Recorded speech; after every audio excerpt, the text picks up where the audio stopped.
Ustadz ya. Dia 2 kali dulu, ini Ustadz dia bilang. Iya. Serius loh gitu. Dia mau diskusi sama saya gitu.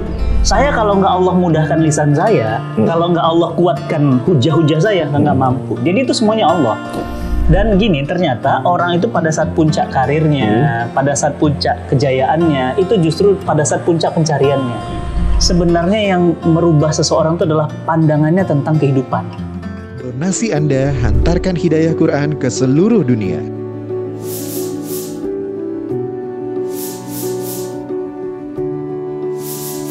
Dukung terus program dakwah Cinta Quran dengan donasi terbaik sahabat.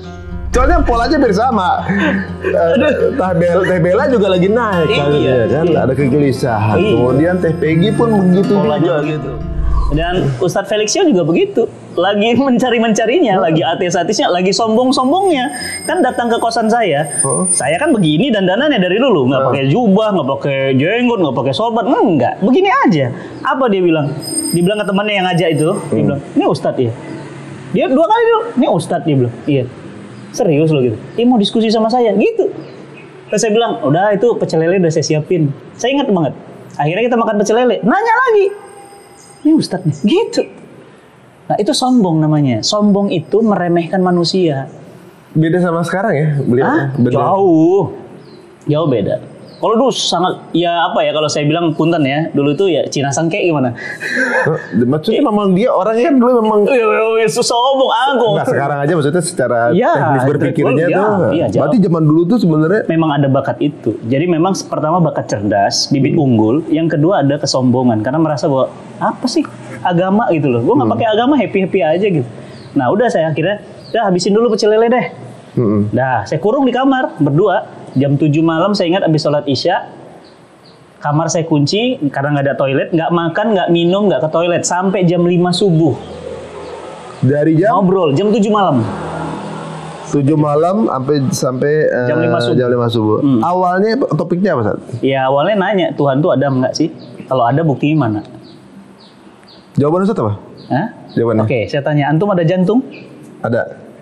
Mana buktinya? Berasa. Coba lihat. Nggak bisa kelihatan. Nah, apakah berarti sesuatu yang tidak terlihat itu tidak ada? Satu lagi, antum punya otak? Punya. Benar gitu, punya otak. Kalau orang kemungkinan ada sih. Perasaan ada. Cuma kalau saya geleng-geleng punya letak-letak mungkin ada segini kan. Apa dah teman-teman ya? Kalau saya sama beliau ini susah serius gitu. Nah, antum yakin antum punya otak?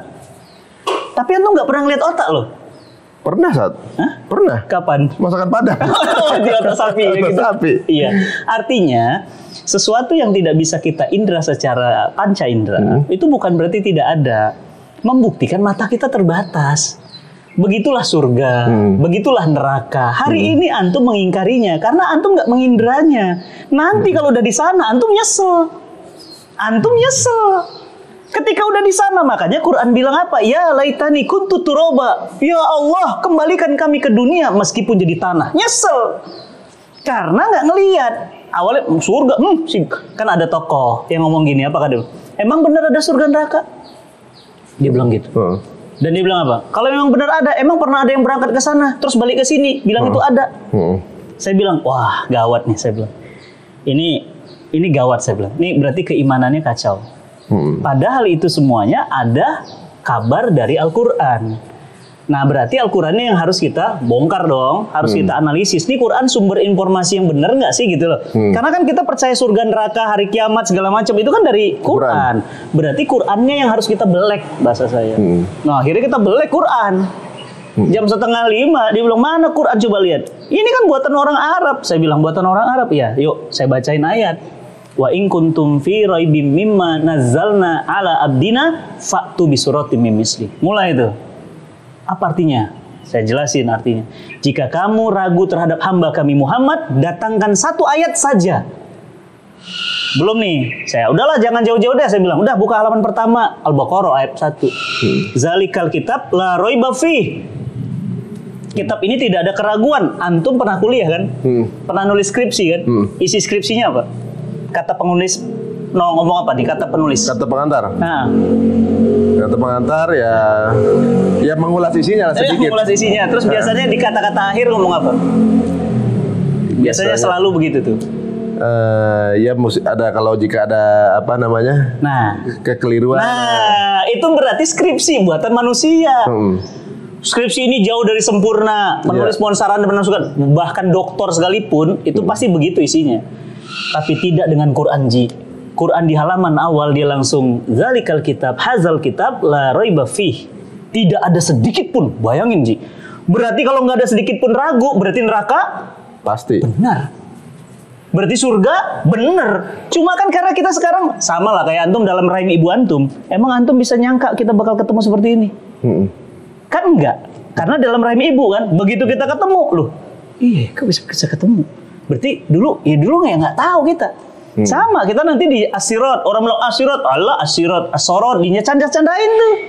Nanti antum ngerasain asirat. Asirat itu seperti rambut dibelah 7.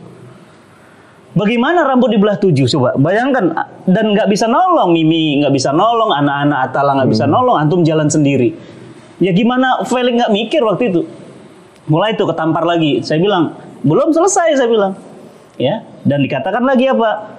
Ya, wa in kuntum fi raibim mimma nazalna, ditanya fa illam taf'alu walan taf'alu. Dan kalau kamu mau coba buat, nggak akan pernah bisa satu surat pun. Wah, di situ yang dibilang, wah ini saya sudah buka Bible katanya. Saya sudah buka Torah. Saya sudah buka ini semua. Ini nggak ada yang begini. Udah jam 5 azan. Allah gitu kan. Saya bilang, udah ada pertanyaan lagi nggak? Nih saya mau sholat subuh. Dia tangannya ulurin. Saya ulurin. Apa nih maksudnya? Asyhadu alla ilaha illallah wa asyhadu anna Muhammadar Rasulullah. Itu langsung saya peluk. Saya masih ingat. Itu langsung saya peluk. Allah, antum. Udah langsung syahadat, kita sujud berdua di kamar itu, langsung saya ajarin wudu. Yang nggak pernah wudu, dan saya ajari juga, saya ajak sunat. Ternyata baru sunat udah gede. Jangan bilang sama-sama, viral.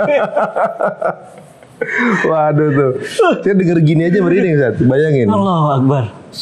Berapa orang yang mungkin dapat hikmah dari apa yang diutarakan Ustaz Felix? Ya. Antum dapat berarti. Allahu Akbar, walillahilham, mudah-mudahan. Tapi antum kenal aneh kan berarti kan? Kenal saya, itu orang diinget-inget. Enak banget ya, cuma gitu doang. Enaknya Islam kan begitu, saling kenal dan mengingat. Iya. Waduh, itu hal yang mungkin ya prosesnya tuh kita tuh ngelihatnya sosoknya udah seperti sekarang aja gitu. Cuma itu pasti semalaman segitu lama pasti omongannya banyak banget. Banyak sih. Pertanyaan-pertanyaan detail dan memang luar biasa. Ustadz Felix itu detail, terus dia menyeluruh juga iya, tapi dia juga mempertanyakan tuh dalam. Saya kalau nggak Allah mudahkan lisan saya, kalau nggak Allah kuatkan hujah-hujah saya, nggak mampu. Jadi itu semuanya Allah. Karena saya pernah diskusi sama Buddha, pernah nggak masuk Islam. Saya pernah diskusi sama Hindu, masuk Islam, alhamdulillah. Jadi orang Hindu itu lagi nyembah ini. Saya kan 5 tahun di Malaysia. Mungkin teman-teman belum tahu, saya 5 tahun di Kuala Lumpur. Ikut ibu saya bisnis. Sebelah toko. Mohon maaf ya, ini bukan menghinakan agama. Dia kan nyembah Tuhannya gitu. Kemudian saya bilang, kamu nyembah siapa? Iseng saya gitu. Nyembah Tuhan. Tangannya kok 4? Saya bilang gitu. Iseng saya nanya. Ya karena dia maha kuasa. Kenapa nggak 100? Supaya lebih kuasa. Ya nggak usah dipertanyakan. Loh, mau pertanyakan? Terus kok hidungnya mancung? Emang pernah ngelihat hidungnya mancung? Belum sih. Terus kok percaya ada Tuhan? Saya gelitik keimanannya. Udahlah, kayak gituannya ditanya. Udah, ternyata itu buat dia nggak bisa tidur. Jadi Ustadznya jadi Ustadz Felix versi Ustadz Felix versi teman-teman Ustadz itu ya. Saya ajak dia mikir. Besok pagi dia datangin saya, dia bilang, kok saya kepikiran yang kamu bilang ya? Dia bilang, orang India. Ya. Terus dia bilang apa? Iya ya, kok tangannya 4, hidungnya mancung, wajahnya India. Terus orang Cina nggak boleh dong. Terus saya bilang, saya kan nggak bilang begitu. Enggak, saya mikir aja nggak bisa tidur. Saya bilang, terus mungkin nggak Allah itu sama dengan apa yang kita kira? Ini termasuk yang saya pernah ulas. Nah, itu. Mungkin nggak sama. Saya yakin ini kamera ada. Meskipun saya nggak lihat pabriknya, tapi saya yakin ada pabriknya. Tanpa harus melihat itu. Tanpa harus melihat ayah ibu antum. Saya yakin bapak antum laki-laki, ibu antum perempuan. Ya, jelas lah Ustaz. Nah kan? Artinya apa? Artinya nggak perlu antum gambarkan bapaknya Ari Untung tuh begini, nggak usah, itu bukan wewenang wilayah antum. Sampai kakinya begini, ada ibunya menyusui, ada anak Tuhan. Berarti ASI dong. Eksklusif nggak? Jadi ya kan otak kita begitu. Berarti Tuhan bersetubuh dong. Nah, mulai gatel nih otak. Nah, maksud saya jangan masuk ke wilayah itu. Karena itu wilayah yang kita nggak bisa cerna. Jadi ada batas akal, tapi satu sisi Islam menyuruh kita mikir. Nah, akhirnya udah masuk Islam. Waduh. Alhamdulillah. Langsung sorenya balik lagi dia datang. Dia bilang, terus cara masuk Islam gimana? Bimbing saya supaya mengenal Tuhan saya yang sebenarnya. Sampai sekarang beliau berdakwah di Kuala Lumpur. Oh jadi Aktivis ulama dakwah, iya. Masya Allah. Ya, jadi asyhadu alla ilaha illallah asyhadu anna Muhammadar Rasulullah. Jadi itu orang yang zulumat ilan nur. Jadi orang-orang yang masa lalunya memang mencari sebenarnya. Jadi aslinya itu kita tuh pingin tahu sebenarnya. Pingin ketemu wajah Rob kita, pingin ngelihat wajah Nabi kita. Pingin. Tapi nanti ada waktunya, bukan di sini. Benar. Dimensinya beda. Pandangan saya juga kalau sesuatu yang masih bisa dilihat, Ya. berarti menurut saya justru sudah ketakar dengan kemampuan saya. Levelnya antum dapat berarti. Benar. Jadi kalau saya ngerasa bahwa something big yang sangat big banget saya belum mampu untuk lihat itu. Ketika itu hal itu mampu saya lihat. Masya Allah. Berarti ya cuma segitulah jangkauannya. Jadi ibaratnya kalau misalnya ada sosok Tuhan gitu ya, berasal dari satu race tertentu. Itu udah semi rasis sedikit. Mestinya rasis. Tuhan itu adalah race semua orang. Dia rasis. Nah, mesti race gitu. semua orang masuk di situ kan gitu. Jadi gitu. Ketika Nabi Musa ingin bertemu Tuhannya, Rob, nggak usah diapa-apain, kasih cahaya aja, langsung jatuh pingsan. Nggak sanggup, Ji. Iya benar. Mata kita ini nggak bisa gitu. Jadi jangan maksain. Tadi aja deh, coba lihat otak kita. Atau saya simpel bertanya sama teman-teman semuanya, berapa undur-undurnya? Ayo jawab coba. Berapa undur-undurnya? 2, 1. Kata ada siapa? Yang 12 kali. Kata siapa? 12. Kata siapa 2? Emang pernah ngelihat? Dibilangin orang. Udah bilangin orang, artinya betapa terbatasnya mata kita. Makanya corona aja nih ada. Ya kita nggak bisa lihat ya. Tapi nggak bisa lihat. Tapi buktinya ada orang yang kena. Ya kan kita nafas, Ustaz. Nah, nafas kita kan. Iya. Kita nggak bisa lihat udaranya. Padahal kita nafas. Jadi artinya Ji, hal-hal seperti itu yang membuat orang mikir. Itu satu sisi ya. Makanya akhirnya Ustadz Felix itu pun mewarisi tradisi berpikir itu. Makanya saya sekarang melihat, oh tradisi berpikirnya makin kenceng. Tulisan-tulisannya, caption-captionnya. Ya kan? Dan sehingga enak gitu. Bagi manusia yang mau mikir dan sesungguhnya manusia itu mikir, mudah dapet. Iya ya. Kalau zaman waktu 2014-15 itu Wisnu juga lagi belajar tuh. Ya. Gitu. Yang ditanya sama Wisnu apa tuh? Wisnu waktu itu awal-awal kan ingin belajar kajian. Gitu. Alhamdulillah saya ikut ngisi beliau. Ya udah, mulai dari prinsip-prinsip akidah, iman, terus tentang riba. Waktu itu beliau masih riba. Baru tahu gitu. Wah, riba haram ya Ustaz. Waduh, udah mulai alhamdulillah. Sampai sekarang seperti itu istiqomah, bahkan melahirkan karya-karya besar, Masya Allah. Bener, Masya Allah ya. Jadi cuma dari hal kadang-kadang kelihatan sepele-sepele gitu. Ya, hal-hal seperti itu. Jadi kadang-kadang, dan gini, ternyata orang itu pada saat puncak karirnya, pada saat puncak kejayaannya, itu justru pada saat puncak pencariannya. Begitu. Soalnya biasanya. memang begini menurut saya, Ustaz. Ya. Kan pada saat kita di puncak ya misalnya. Misalnya kita ke arah puncak gunung lah. Iya. Mendakinya kan sulit. Iya. Sampai di atas memang pemandangan view-nya indah luas, gitu kan. Cuma kecantikan dari pandangan itu ada pada di menit-menit awal. Kalau kita tinggal di atas gunung itu lama-lama jadi biasa. Iya. Mulai menurun kadarnya. Iya, dia udah biasa. lihat tadi. Iya, gitu. iya. Kayak orang yang tinggal di Menara Eiffel sama yang piknik ke sana. Iya. Yang piknik. Yang travel Menara Eiffel. Yang tinggal di sana biasa aja. Sehari-hari gua lihat. Iya, dan cenderung jenuh. Nah, makanya mungkin teman-teman kita yang sudah pada saat di atas, setelah di atas ini, what next? Ya. Apalagi ya? Nah, what next biasanya akhirnya beda. Ada yang bunuh diri. Contoh Whitney Houston bunuh diri kan? Pada saat di puncak. Kurt Cobain, ya kan? Bohemian Rhapsody. Ya, Freddie Mercury ya. Freddie Mercury itu kan juga di puncak. Jadi makin ke puncak orang itu makin apa gitu. Akhirnya menemukan Tuhan sekalian atau jauh dari Tuhan sekalian.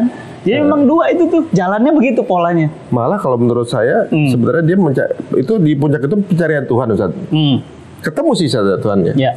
Ada yang akhirnya mendekat ya hijrah misalnya, Iya. ketemu Tuhan ya. Iya. Ada yang ketemu Tuhannya bentuknya beda. Mungkin ketika narkoba itu enak banget, ini kali ini Tuhan gua ada di balik sini kayaknya nih. Ini nih kayaknya nih. Ini dia Tuhan. Benar nih kenikmatan surga ada di sini, misalnya kayak dunia, gitu kan. Atau juga mungkin Tuhannya uang. Iya, iya. Apa aja dilakuin buat uang gitu kan gitu. Ya mungkin di situ ya. Mungkin ya, berarti benar Ustaz ya. Di puncak itu tinggal nyari level berikutnya bisa antara ke sana atau ke sana. Sama saya lihat Mas Ahmad Dhani. Saya ngevlog sama beliau yang nonton jutaan. Mas Ahmad itu lagi di puncak-puncaknya dewa. Dan sekarang justru buat lagu Iman, kan keren. Buat lagu ini, bahkan mau diskusi sama Ustadz Felix, mau diskusi sama saya, itu yang video yang nonton, teman-teman boleh nonton nanti ya di Cinta Quran TV, itu yang nonton jutaan. Bahkan anak-anaknya juga curiosity, tertarik gitu. Jadi makanya benar kalau akhirnya ketika tertarik, sekarang kan luar biasa perjuangannya untuk Allah. Bener ya. Ya, jadi puncak. Nah yang nanggung, yang kasihan yang belum sampai puncak di bawah tapi masih mencari, itu yang kasihan. Menikmati indahnya enggak gitu, tapi ya masih cari-cari, tapi salah referensi mungkin. Nah, apalagi keburu mati, itu yang saya kasihan. Iya, mati kita nggak tahu ya. Nah, tapi ibaratnya gini kan, setelah itu teman-teman pada mulai satu persatu, mulai satu kemudian ngajak yang lain, karena ya namanya kenikmatan kan kita rasanya pengen ngasih tahu orang, pengen sharing ya. Makan enak kita posting di Instagram, tempat bagus kita posting di Instagram, pengen ngasih tahu kan. Ketika mendapat kenikmatan iman, kita juga pengen juga posting di Instagram, atau juga ngasih tahu teman yang lain untuk ngajak gitu. Nah sampai akhirnya, Dewi juga menurut saya juga agak sesuatu yang unik juga gitu, karena apa namanya ya proses dia jadi seseorang penyanyi hebat segala macam kan. Saya juga ikut menyaksikan waktu zaman masih di channel kan dulu kan. Kemudian MTV, sampai yang VJ/MTV bareng atau bukan? Dia ada waktu itu clear top 10 Dewi itu. Tapi kan dia penyanyi saat itu memang sudah besar. Tapi kan kemudian dengan melihat beliau yang sekarang kenal sama Mas Agus juga gitu segala macam, udah jauh saya lupa yang dulunya. Kita jadi lupa sama yang dulunya. Nah, kan prosesnya tidak ada hari tanpa kajian beliau. Waduh, isinya udah itu hidupnya kan? Iya, hidupnya udah begitu. Nah sekarang bahkan berbisnis sama Ustadz juga ala Nabi. Nah bagaimana kalau Dewi sendiri pandangan Ustadz gimana? Mbak Dewi itu termasuk artis intelektual menurut saya. Sosok wanita yang mau mikir dan mau betul-betul membuktikan apa yang dia katakan. Beliau tuh tipe yang walk the talk. Jadi kalau beliau bilang sesuatu, beliau kerjain beneran. Tapi kalau beliau nggak mau, beliau nggak mau gitu. Jadi memang tipe-tipe yang ya gue harus dapat gitu. Kalau nggak mau. Makanya kan berhijabnya juga prosesnya kan bukan sekedar ikut-ikutan. Dan trennya membaik. Dulu kan ya, mohon maaf ya, kerudung di leher, masih pakai celana jeans. Sekarang itu loh, Masya Allah. Wah dia luar biasa. Udah jauh lah pokoknya gitu level. Luar biasa pengorbanannya untuk Islam dan kepeduliannya untuk teman-teman di Tuli ya. Bahkan beliau sampai belajar bahasa isyarat hanya untuk ingin berdakwah di kalangan orang Tuli. Iya benar-benar. Sampai akhirnya bantu itu ya, literally hijabi ya. Literally hijabi. Nah jadi sebenarnya kalau kita mau wrap up, sebenarnya yang merubah seseorang itu adalah pandangannya tentang kehidupan. Hidup ini apa sih? Jadi pandangan dia tentang hidup ini yang akan merubah semua. Itu yang namanya paradigma, kacamata. Kalau dia mandang hidup ini adalah tempat untuk tujuan mencari kekayaan, maka dia akan mati-matian kejar itu. Tapi kalau dia memandang bahwa dunia ini adalah jembatan menuju akhirat, dia akan kejar akhiratnya. Makanya dia ada dua jalan, yang satu ke dunia, yang satu ke akhirat. Apa kata Nabi? Kejar akhirat, dunianya sujud. Kejar dunia, akhiratnya pergi. Kejar dunia, akhirat nggak dapat. Kejar akhirat, dunia dapat. Ngikut. Ya, dapat dua-duanya sebenarnya. Iya. Sama aja kayak sertifikasi halal ya. Iya. Sertifikasi halal yang makan haram bisa masuk, yang makan halal bisa masuk. Iya. Kalau nggak ada sertifikasi halal, yang makan haram masuk, yang makan halal nggak masuk. Gitu. Justru dapat dua-duanya kan? Iya, gitu. Karena dia ngejar akhirat kan gitu. Benar. Sebenarnya dimudahkan dari sisi bisnis. Iya. Walaupun kita punya uang sebanyak dunia dan seisinya, nggak bisa beli tenang. Buktinya apa? Tadi makin kaya, makin nggak tenang. Kan aneh. Karena 3.650 malam, saya tunggu-tunggu kehamilan istri saya. Cari ketenangan, bukan kesenangan. Tenang, pasti senang. Senang, belum tentu tenang. Kaya itu belum tentu cukup. Iya. Miskin itu belum tentu kurang. Nah, tuh. Dapat kado materi, tapi immaterial itu nggak pernah terlihat. Karena kacamatanya bukan iman, Ji.